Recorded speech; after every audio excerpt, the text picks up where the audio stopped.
Collectorate स्थित सूचना केंद्र में आईएफडब्ल्यूजे जिला कार्यकारिणी का कार्यक्रम, नवनियुक्त जिला अध्यक्ष का किया गया सम्मान। चूरू के सूचना केंद्र में गुरुवार को Indian federation of working journalist की चूरू जिला कार्यकारिणी का कार्यक्रम आयोजित हुआ।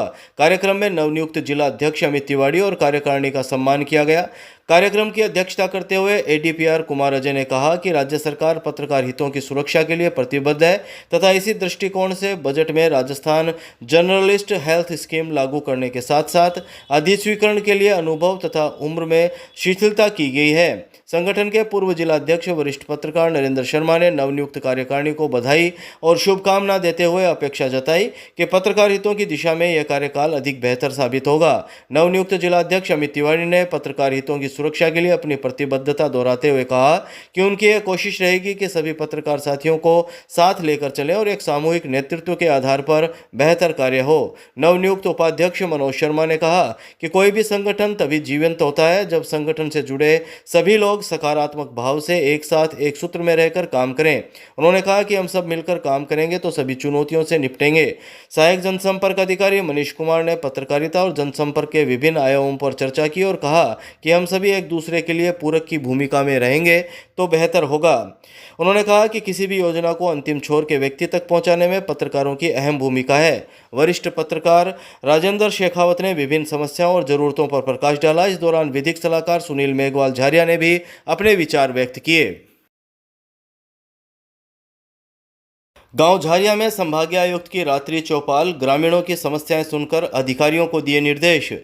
चूरू के गांव झारिया में संभागीय आयुक्त वंदना सिंघवी ने रात्रि चौपाल में ग्रामीणों की समस्याएं सुनी और मौके पर ही समस्याओं के निस्तारण को लेकर संबंधित अधिकारियों को निर्देश दिए। ग्रामीणों ने सरकारी स्कूल में स्टाफ की कमी, पानी, बिजली, कटानी और आम रस्तों पर अतिक्रमण, इंटरनेट की समस्या आदि के बारे में संभागीय आयुक्त वंदना सिंघवी को अवगत करवाया।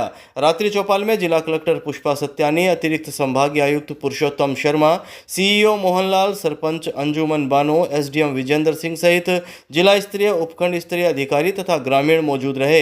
इस मौके पर संभागीय आयुक्त वंदना सिंघवी ने कहा कि राज्य सरकार आमजन की समस्याओं के त्वरित निस्तारण के लिए प्रतिबद्ध है। स्वयं मुख्यमंत्री और मुख्य सचिव के स्तर पर आमजन की समस्याओं और उनके समाधान की समीक्षा की जाती है, इसलिए ग्रामीण उचित तरीके से अपनी समस्याएं रखें और उनके समाधान के लिए समुचित प्रयास किए जाएंगे। उन्होंने अधिकारियों से कहा कि राज्य सरकार की मंशा के अनुसार यह सुनिश्चित करें कि बिजली, पानी, स्वास्थ्य, सड़क जैसी बुनियादी सुविधाओं के लिए लोगों को परेशान ना होना पड़े तथा लोगों की समस्याओं का संवेदनशीलता के साथ समयबद्ध ढंग से निस्तारण हो।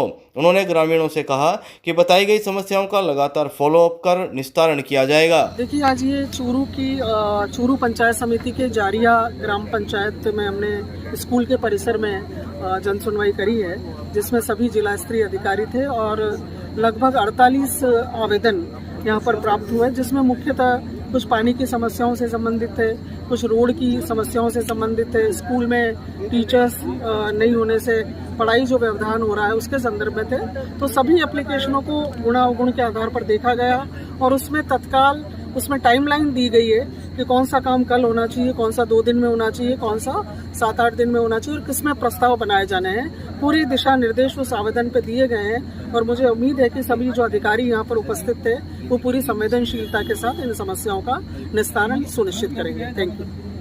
गांव लालासर में छात्र संघ चुनाव कराने की मांग को लेकर पानी की टंकी पर चढ़कर प्रदर्शन। राजस्थान में छात्र संघ चुनाव करवाने की मांग को लेकर गुरुवार को एनएसयूआई कार्यकर्ता चूरू के गांव लालासर में पानी की टंकी पर चढ़ गए, जहां उन्होंने सांकेतिक और शांतिपूर्ण ढंग से प्रदर्शन किया और वापस उतर आए।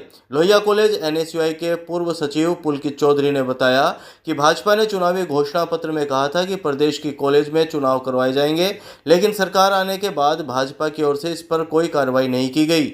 इसके चलते पूरे राजस्थान में एनएसयूआई की ओर से विरोध प्रदर्शन किया गया था। उन्होंने बताया कि प्रदर्शन के स्वरूप कई जगह विरोध प्रदर्शन और कई स्थानों पर कलेक्ट्रेट का घेराव भी किया गया। चूरू के गांव लालासर में एनएसयूआई के पूर्व सचिव पुलकित चौधरी और एनएसयूआई कार्यकर्ता नरपत रोलान टंकी पर चढ़े थे, जिन्होंने सांकेतिक और शांतिपूर्ण रूप से प्रदर्शन किया। इसके बाद दोनों पदाधिकारी टंकी से नीचे उतर आए। गांव बास ढाकान में कोबरा सांप से परिवार की जान बचाने वाले कुत्ते की हुई मौत तो सदमे में डूबा परिवार। आज कुत्ते की तिये की बैठक।